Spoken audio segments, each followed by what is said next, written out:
Hello, it's Lance Osborne, and unless this is your first time watching a video here on the Fab Four Archivist channel, you already know that this channel's all about the biggest band in the world, the Beatles.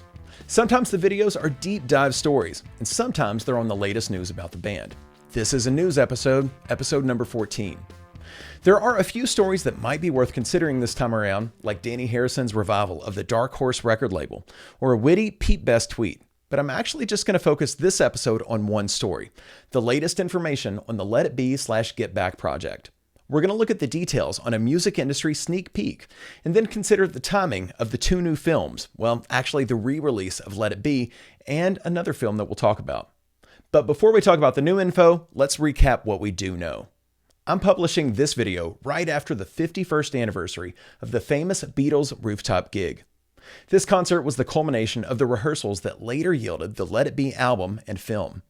The film was released in May of 1970, almost a year and a half after it was recorded, and right after the Beatles had just publicly broken up.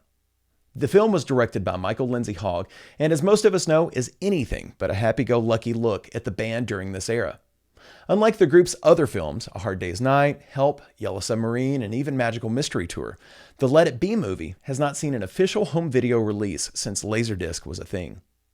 Timed with the 50th anniversary of the rooftop gig in January of 2019, the band's holding company, Apple Corps, announced they were restoring and finally re-releasing the Let It Be film after all these years.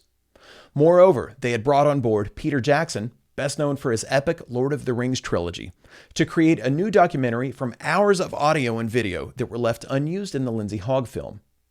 Since this press release, we've heard nothing official from the band, unless you count the Get Back book I mentioned in my previous news episode. More on that in a minute.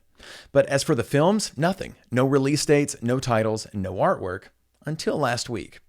Jim Aswad, music editor of Variety, reported on a sneak peek at a Grammys-related event in LA hosted by Universal Music Group.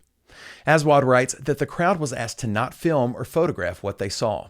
A several-minute-long preview of the Peter Jackson project, which apparently is still without a title publicly.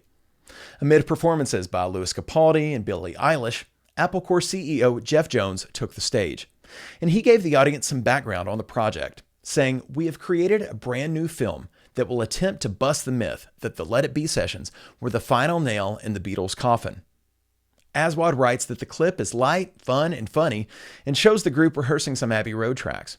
He also mentions that the preview looked brighter visually, which can only be a good thing.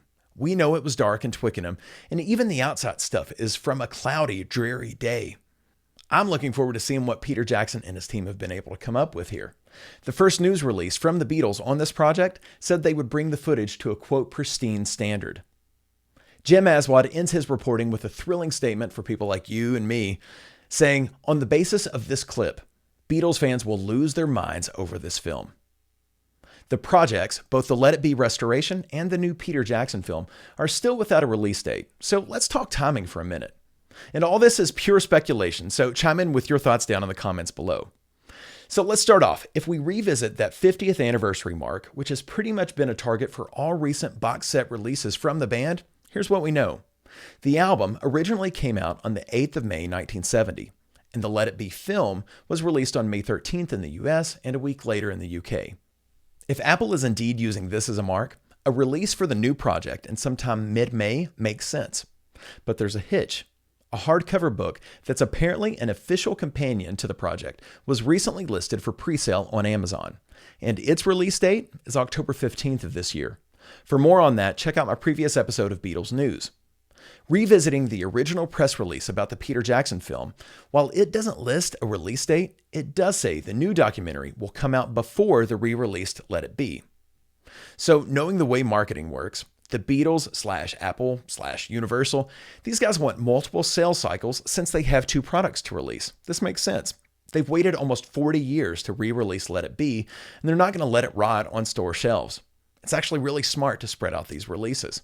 So if I were a betting man with the knowledge that I have now, I would say we can expect the new Peter Jackson film in May, synced with the 50th anniversary of the original film. And maybe we see the restored Let It Be film in October, primed for holiday sales. Now, I have no clue where that leaves a potential Let It Be box set for the album, which I've heard zero rumors of, but it can certainly exist outside of the release schedule for either film. My gut says May for it, timed with the anniversary of the album. All right, like I said, lots of speculation here, so y'all let me know down in the comments if I'm off base or missing any info. And an update, I should have another big video, not one of these news videos, coming out in the next few weeks, so stick around and be on the lookout for that. All right, thank you so much for watching. We'll see y'all next time. By the way, anybody notice this hickey looking thing on my neck? I probably embarrassed my wife by saying this, but it doesn't have anything to do with her. I burn it on a water heater pipe. Hurts like a